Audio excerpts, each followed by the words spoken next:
C'est à l'issue du travail des experts qui sont réunis ici pendant 5 jours que nous aurons réellement les éléments scientifiques, les chiffres clairs, parce qu'il y a déjà eu un travail à la base qui est fait depuis ces mois par le SECNSA, par tous les partenaires qui nous accompagnent, de collecte de données. Du fait de la pluviométrie qui a été un peu déficitaire, surtout dans le nord du pays, la situation projetée risque d'être très difficile. Mais avant de se prononcer comme ça pour parler de choses qu'on ne maîtrise pas concrètement, ce travail qui est en train d'être fait et qui réunit pratiquement tous les services de l'État, les experts, tous nos partenaires techniques, pour analyser justement ces données, c'est à la suite de ce travail-là que nous pourrons tous nous prononcer.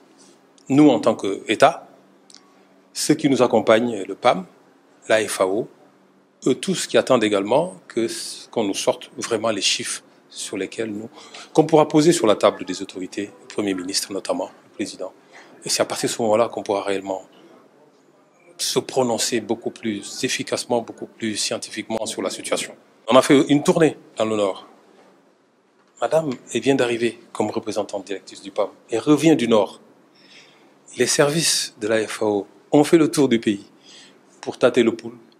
Mais il est hasardeux de commencer tout de suite à dire des choses qu'on ne maîtrise pas. Je ne le ferai pas tant que je n'aurai pas les chiffres des éléments de cette analyse. On a la cartographie de l'insécurité alimentaire dans le pays. C'est pour ça que les 4 départements sont déclarés départements à surveiller. C'est Matam, c'est Kanel, c'est Podor, c'est Ranérou. Les départements à surveiller. Quand on est sur une échelle qui va de 1 à 5, 5 étant la situation vraiment de désespoir, de famine, on ne peut pas être à un stade 1 et commencer à dire qu'il y a la famine dans le pays. Il y a un problème. D'ailleurs, j'ai suggéré à mes services qu'à l'issue de cet atelier-là, que nous puissions organiser un petit déjeuner de presse avec les journalistes que vous êtes. Donc à l'issue de cet atelier-là, nous prendrons les chiffres, on va ensemble se réunir pendant toute une matinée. On va battre en brèche un peu tout ça et vous pourrez avoir des éléments à diffuser. Chaque année, au mois de mars et au mois de novembre, il y a cet atelier-là, ce type d'atelier pour regarder la situation. En novembre dernier, effectivement, les chiffres dont vous parlez, c'est ça. Mais entre-temps, il y a eu cet hivernage de cette année. Donc c'est une situation nouvelle. Cette année-là, la soudure va s'installer plus tôt que prévu. Ça, au moins, c'est des choses qu'on sait. La soudure va s'installer plus tôt que prévu. Parce qu'il y a une contradiction entre la situation où on dit, bon voilà, on a presque un excédent de production cette année. Dans le même temps, il y a des poches où il y a non seulement eu des pauses importantes au moment où les plantes connaissaient un développement végétatif important, il y a eu des pauses de 15 jours, et là, ça détruit complètement. Il y a des gens qui n'ont pas récolté. Deuxième chose, vous savez, le fleuve Sénégal est régulé par Manantali. Et les eaux charriées par le fleuve ne viennent pas seulement des précipitations qui tombent au Sénégal. C'est des précipitations qui tombent en Guinée. Et cette année, du fait qu'en aval, il n'y a pas eu beaucoup de pluie, notamment à Podor, les cultures de décrue ne peuvent pas se faire. L'on a demandé aux autorités de l'OMS d'ouvrir les vannes un peu plus tôt pour que les cultures décrues puissent se faire, pour qu'on ait un peu plus de... Voilà ce qui est en train d'être fait. C'est pour ça qu'on est en train de construire quelque chose de nouveau, qui soit structurel. Je ne crois pas trop à distribuer du riz comme ça. Ce n'est pas viable. Donc il faut apporter des réponses qui soient des réponses durables, des réponses structurelles. Et c'est pour cela que le PNASAR existe, le Programme national d'appui à la sécurité alimentaire et à la résilience. Les nouveaux terroirs résilients dont on parle, il faut bâtir des remparts contre l'insécurité alimentaire pour que ces populations-là puissent se battre elles-mêmes, qu'elles puissent constituer leurs propres réserves. C'est ça un peu la résilience. Et que la solidarité entre les différents terroirs puisse se jouer. C'est ça que l'État est en train de faire. Il y a un plan d'urgence qui est déjà élaboré pour éviter que, bon, voilà, on sait aujourd'hui la situation qui se pose, on connaît le nombre de personnes qui risquent d'être en situation difficile, c'est 30 000 ménages à peu près, c'est 245 000 personnes, on les connaît, on connaît les chefs de ménage, on sait où ils sont. Donc ce travail quand même est fait déjà. Maintenant tout le monde est en alerte, nos partenaires, l'État, et on ne veut pas entrer comme ça, foncer comme ça, la tête baissée. Il y a des actions déjà qui sont en place. Mais votre question, comment fait-on pour qu'on soit alerté et qu'on ne soit pas surpris. Ça, c'est une excellente question, c'est sur ça qu'on travaille.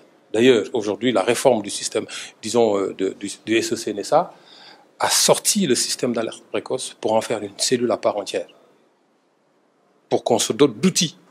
Mais vraiment, pour qu'on ne soit pas là à réagir, il faut agir. Voilà. La prévention, c'est un peu ça le travail que nous faisons. C'est une relation de longue date. Et c'est pour ça aujourd'hui, nous sommes ici à l'occasion de l'exercice d'analyse de la situation d'insécurité alimentaire et nutritionnelle et des zones à risque. Et je peux dire que nous sommes prêts nous attendons avec impatience les résultats. Et c'est à l'issue de ces résultats-là qu'on pourrait formuler une réponse et qu'on pourrait aussi se prononcer sur comment est-ce qu'on accompagnerait le gouvernement du Sénégal à travers le SEC-NSA dans cet exercice et dans cette réponse de ce plan de riposte qu'on pourrait envisager si la situation s'avère délicate et peut-être préoccupante. Donc nous sommes là aux côtés du gouvernement, prêts à l'accompagner à l'issue justement des résultats de cet exercice du cadre harmonisé qui se donne aujourd'hui pendant les 5 jours et jusqu'à samedi prochain. Bon, le PAM, comme agence des Nations Unies, reste à côté du gouvernement du Sénégal pour mettre en place des programmes de sécurité alimentaire, de nutrition et de résilience. Avec nos agences sœurs des Nations Unies, la FAO et l'UNICEF, nous sommes également prêts à accompagner le gouvernement dans la mise en œuvre d'un plan d'urgence pour le nord du pays cette année. On sait que c'est une année assez difficile dans quelques départements, mais on attend maintenant les résultats de cet atelier important. J'ai visité Matam et Podor, j'ai rencontré les autorités locales, les populations, les villagers, et on a discuté la situation. Et c'est vrai que cette année, au cause du choc climatique au Sahel, ça va être difficile et ça risque de se détériorer dans les mois à venir. L'objectif des ateliers dans les différents pays du CILC de la CEDEAO, c'est de faire une situation de la sécurité alimentaire et nutrition en cette période. Donc d'avoir une cartographie globale de la zone par rapport à la situation de la sécurité alimentaire.